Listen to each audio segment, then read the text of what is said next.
গেরুয়ার সঙ্গে পবিত্রতা যেমন আছে, তার সঙ্গে একটা আধ্যাত্মিকতা, স্পিরিচুয়াল একটা সিম্বল, সব কিছুর বিষয় আছে। ফলে গেরুয়া যত্রতত্ত্ব ব্যবহার করলে একটা সমস্যা হয়। এরপর মানে রাস্তাঘাটে অনেক কিছু হয়, কে পানের পিক ফেলছে, হ্যাঁ, মানে কে কোথায় একটা পানের পিক ফেললো, মানে সাধারণতভাবে যা হয়, যেগুলো উচিত নয় আমরা তো সেসব করে থাকি।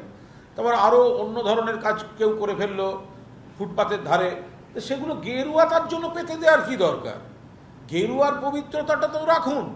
নতুন রাজ্য সরকার এসে আজকের দিনটাই কন্যাশ্রীর বদলে কন্যা রত্ন দিবস বলে পালন করছেন। শুধু নাম বদল, এই করে কি মমতা বন্দ্যোপাধ্যায়ের অবদানকে মুছে ফেলা যায়? Shri out Ratna in, but Mamata Bandyopadhyay always. শুধু নাম আর রং বদলের সরকার হয়েছে, কাজ তো সব করে গেছেন মমতা ব্যানার্জি। তাহলে এবার অন্যান্য জায়গার যে বড় বড় ঘটনা, বিভিন্ন ঘটনা, সেগুলোর জন্য সেখানকার সমস্ত যারা বিজেপির মুখ্যমন্ত্রী, বিজেপির কনসার্ন মন্ত্রী, তাদেরকেও তাহলে অ্যারেস্ট করা হোক। আরজি করের ঘটনায় মমতা বন্দ্যোপাধ্যায় কী করবেন? তাঁর যা যা করণীয় ছিল, যে পুলিশকে ইনস্ট্রাকশন দেওয়া অবিলম্বে ধরো, তো পুলিশ ধরেছে, এবং সেই ধরাটা যে সঠিক ছিল সেটা তো কোর্টের নির্দেশে সিবিআই তদন্তে সেটা তো স্পষ্ট হয়ে গেছে। তাহলে মমতা বন্দ্যোপাধ্যায়ের দিকে কাদা ছোঁড়া হচ্ছে কেন? তিনিও প্রতিবাদ করেছেন, তিনিও রাস্তায় হেঁটেছেন। এনআরএস হাসপাতালের ঘটনা নিয়ে আমরা পরিষ্কার সিটিং জাজ দিয়ে বিচার বিভাগীয় তদন্ত চাই। এনআরএস হাসপাতালে নার্সের যে অস্বাভাবিক মৃত্যু হয়েছে, সেখানেও তো এই প্রশ্নগুলো করা যায়। মনিটরিং কোথায় ছিল, নজরদারি কোথায় ছিল, কেন, কোন সে কারণ যেখানে ওই হাসপাতাল, যেখানে সরকারি হাসপাতাল, যেখানে তিনি কাজ করেন, সেইখানে পোস্টমর্টেমে কেন অনাস্থা? ফলে একের পর এক প্রশ্ন আছে। অভয়ার সময় যারা মোমবাতি নিয়ে নেমেছিলেন তাদেরকে এখন খুঁজে পাওয়া যাচ্ছে না, কিন্তু আমরা তখনও প্রতিবাদ করেছি, আর এখনো প্রশ্নের উত্তর। আমরা অহেতুক রাজনীতি করতে চাই না।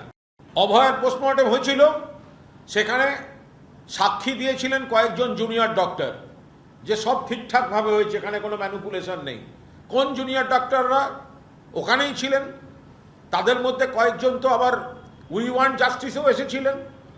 ফলে 5 জন না কজন জুনিয়র ডক্টর, যে কজনই হোক সংখ্যাটা, যাদের সই আছে, যদি নির্মল ঘোষকে কাস্টডিতে নিয়ে কেন শ্মশানে গেছে হয়, তাহলে এই 5 জন জুনিয়র ডক্টরকে কাস্টডিতে নিয়ে ওই পোস্টমর্টেমটা কি হয়েছিল সিআইডি দেখুক।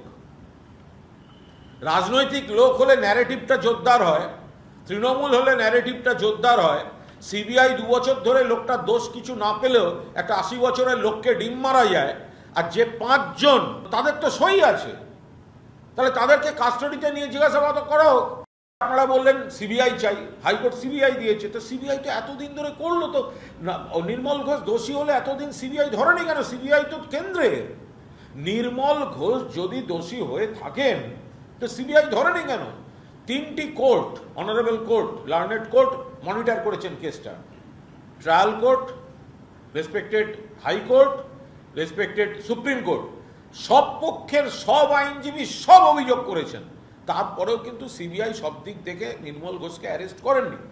এখন যদি মনে হয় যে তাদের ফিরিয়ে এনে তাদের ওই নির্মল মানে পুলিশকে আবার কোনোভাবে ঢুকিয়ে এনে বিজেপির স্থির করে দেয়া পলিটিক্যাল ন্যারেটিভটা এস্টাবলিশ করার জন্য অ্যারেস্ট করতে হবে, তাহলে সেটা মোস্ট আনফর্চুনেট।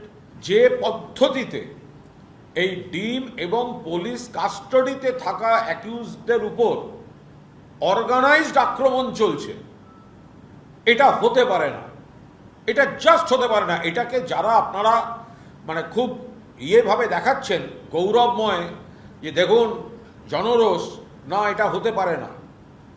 এটা একটা অর্গানাইজড একটা ফোর্স ওখানে থাকছে, আর পুলিশ এটা কি করে অ্যালাউ করছে? যাকে অ্যারেস্ট করা হয়েছে তিনি কিন্তু এখনো প্রমাণিত কোনো দোষী নন, যে ব্যক্তি হতে পারে, তাকে পুলিশ কাস্টডিতে আছে। পুলিশ তো পোজ দিয়ে ছবি ডিম মারার ব্যবস্থা করে দিচ্ছে, সামনেটা সরিয়ে দিচ্ছে, ওই সরকারি প্রেমিসেসের মধ্যে লোক ঢুকে দাঁড়িয়ে ডিম মারছে, পুলিশের গায়েও ডিম লাগছে। এটা কোন কালচার হচ্ছে?